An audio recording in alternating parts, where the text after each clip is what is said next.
The world number 2 just admitted what everyone on tour is thinking, and the shift is undeniable. Iga Świątek, the 6-time Grand Slam champion, the woman who has beaten everyone in front of her, stood in a press conference and said something remarkable. Not about rankings, not about trophies, about the 20-year-old from the Philippines who is quietly changing the physics of tennis. Coming from a smaller country, you will be kind of bigger. For sure, I didn't, live up to my standard as I usually do. So I'm not happy. But on the other hand, like these 2 weeks were so intense that you just have to look forward, and it doesn't matter now. January 19th, 2026, Melbourne Park, the Australian Open. Iga Świątek had just walked off court after defeating UAUN in her opening match. 2 tight sets, a solid start to her campaign for the one major that has eluded her, the Australian Open title that would complete the career Grand Slam. She was focused, she was prepared, she was, by all accounts, exactly where she wanted to be. Then the reporters opened their mouths. They weren't asking about her forehand. They weren't asking about her chances against the rest of the draw. They weren't asking about Ariana Sabalenka or Coco Gauff or any of the other players who share the top of the rankings with her. They wanted to talk about Alex Eala. And Świątek, to her credit, didn't dodge the question. "Yeah, I haven't seen it live, how people react," she began, choosing her words carefully. But then she said something that stopped the room. Something that revealed just how deeply the Alex Eala effect has penetrated the consciousness of the WTA's elite. But for sure, she's a nice person, and I think personality-wise she also deserves to be supported, I guess, because she has all the good qualities. That was the easy part, the diplomatic part, the part that sounds like any athlete praising any opponent. Then Świątek went deeper. Also, I guess coming from a smaller country, you will be kind of bigger, because it's not like they have many athletes that they can look up to, I guess. Not sure. Read those words again. Coming from a smaller country, you will be kind of bigger. This is a world number 2, a player from Poland, a country with a population of 38 million and a rich tennis history, acknowledging that the rules of fame are different for players who come from nations without tennis traditions, that the weight of a country's hopes can turn a rising star into a phenomenon before the results fully justify the attention. Świątek wasn't critical, she was being honest, and the press conference question wasn't random, it came from a place of undeniable data. Hours before Świątek spoke, Melbourne Park had witnessed something unprecedented. Thousands of Filipino fans had descended on Court 6, a small party court with limited seating and even less standing room, to watch Alex Eala make her Australian Open main draw debut against American Alicia Parks. The queues stretched by more than 100 meters outside the court precinct. The security guards turned people away. Additional security was deployed just to manage the crowds, and all of this happened for a first-round match on an outside court. The Australian Open's own YouTube numbers told the rest of the story. Eala's pre-tournament press conference had drawn an astonishing 171,000 views. Ariana Sabalenka, the 2-time defending champion, just 8,000. Let me put that in perspective. The world number 1, a 3-time Grand Slam champion, a woman who has dominated women's tennis for 2 years, in her press conference was outdrawn 21-1 by a 20-year-old playing in her first Australian Open main draw. Tennis journalist Ben Rothenberg captured the moment perfectly with a single tweet, genuinely wondering if Alex Eala is already the most popular player in women's tennis right now. When Świątek stepped to the microphone, she knew these numbers. She had to. Everyone in tennis did. In her response, measured, thoughtful, slightly guarded, suggested that she was processing what this meant for the sport she dominates. "I haven't seen it live, how people react," she said. "But the numbers don't lie.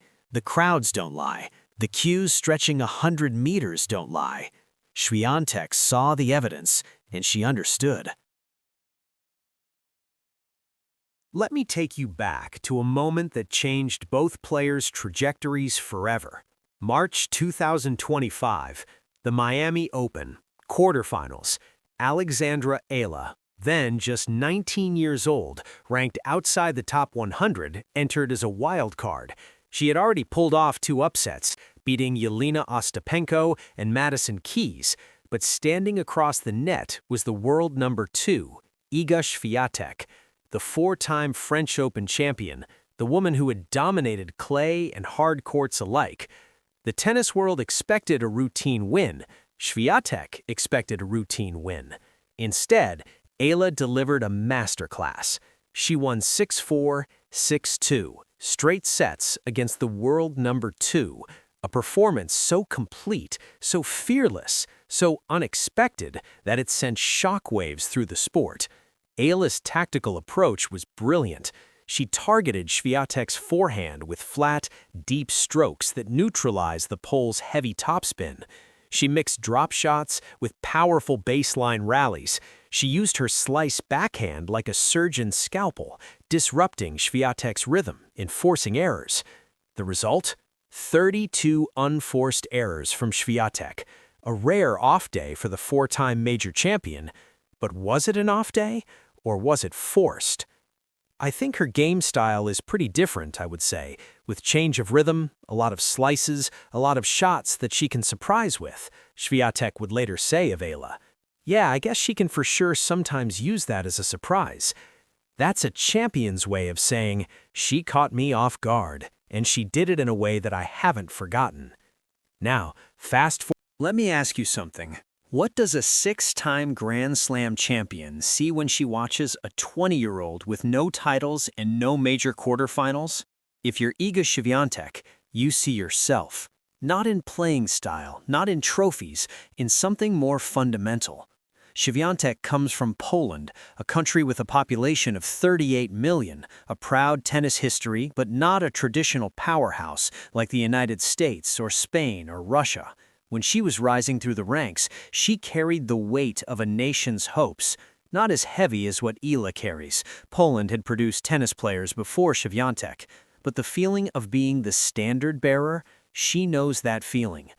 Coming from a smaller country, you will be kind of bigger because it's not like they have many athletes that they can look up to, Świątek said. This isn't criticism, this is empathy wrapped in analysis. Świątek understands that Eala's popularity isn't just about her tennis, it's about what she represents. The Philippines has never had a tennis star. Never. In a country of 110 million people, where basketball rules and boxing has produced legends like Manny Pacquiao, tennis has always been an afterthought. Until Alex Eala. She is the first Filipino to win a Grand Slam junior title, the first to crack the top 50, the first to reach a WTA 1000 semifinal, and now the first to make the Australian Open main draw. Every match she plays is history. Every point she wins is a headline. Every loss is a national conversation. Świątek sees this, and her response is fascinating. She doesn't resent it, she doesn't dismiss it, she contextualizes it. For sure, she's a nice person, and I think personality-wise she also deserves to be supported, Świątek said. The phrasing matters, deserves to be supported. Świątek isn't saying that Eala's tennis warrants the attention, though she acknowledged Eala's unique game style. She's saying that Eala as a person has earned the love she receives. This is a champion giving another player her respect, not grudgingly, not competitively, genuinely. But there's also something else in Świątek's words, something that sounds like a warning.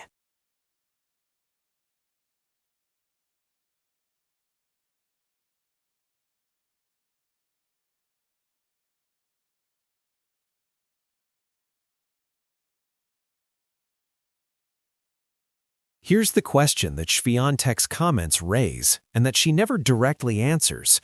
What happens when the crowd energy shifts? Because it is shifting, not just for Eala, for everyone who plays her. At the Australian Open, Alicia Parks experienced the full force of the Eala effect. The crowd was so pro-Eala, so vociferous, so relentlessly loud that Parks lost the first set, 6-0. It was very difficult, Parks admitted after the match. I was expecting it, but I wasn't. She definitely has a good crowd. I just kept telling myself to stay in the zone. Parks eventually rallied to win 0-6, 6-3, 6-2, but only after she learned to block out the noise. I was just so focused on the crowd in the first set, which is why it went the way it went. I don't know what my record is with crowds against me. It definitely puts a fire in me. Świątek, by contrast, has never faced Eala in a stadium where the crowd was overwhelmingly against her. Their Miami and Madrid matches were played on neutral ground, or as neutral as any tennis match can be when one player is from Poland and the other from the Philippines. But Świątek is paying attention. She's watching the queues form outside courts. She's seeing the YouTube numbers. She's reading the headlines about fans traveling 12 hours from Sydney just to watch Eala practice. She knows that if she faces Eala again on Philippine soil or in a tournament with a large Filipino diaspora, the energy will be different. Not hostile to her necessarily, but not passive either. It's not like they have many athletes that they can look up to, Świątek said. In those words, there's an acknowledgment that Eala's crowd support isn't going away. It's not a phase. It's not a novelty. It's a structural reality of a globalized sport. And that reality is forcing every top player to ask themselves, how do I compete when the crowd wants me to lose? For Parks, the answer was competitive fire. For Coco Gauff, the answer was charm and self-deprecation. Iga Świątek is a champion. 6 Grand Slam titles, 25 WTA singles trophies, a former world #1, the kind of player who has answered every question tennis has ever asked of her. Except one. What happens when you're no longer the crowd's favorite? Not because you've done anything wrong, not because your tennis has declined, but because someone else, someone from a smaller country, someone with a less familiar flag, someone who represents a door being opened for the first time, has captured the imagination of millions. Świątek's answer to the reporters in Melbourne was gracious. She praised Eala's personality, she acknowledged the power of representing a smaller nation, she gave credit where credit was due. But beneath the graciousness, there was something else. A recognition that the calculus of tennis has changed. Winning is no longer the only measure of a player's draw, ranking is no longer the only measure of a player's impact, and crowd energy, that invisible, untamable force that can lift a player to glory or sink her into frustration, is no longer something that champions can take for granted. She don't have many athletes that they can look up to, Świątek said. She wasn't talking about herself, she was talking about the millions of Filipinos who have found in Alex Eala a hero they never thought they'd have. And in that observation, Świątek revealed something profound. The shift in crowd energy isn't about Eala taking anything away from anyone, it's about Eala giving something to a nation that had nothing.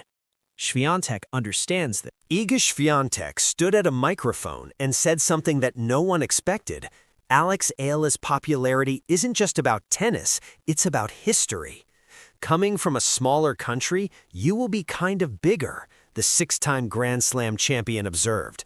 The world #2 sees what everyone else sees. The crowds are shifting, the energy is changing, and Alex Eala, without a Grand Slam title, without a top 30 ranking, has become the most talked about player on tour. Świątek isn't worried, she's paying attention, and that might be even more revealing.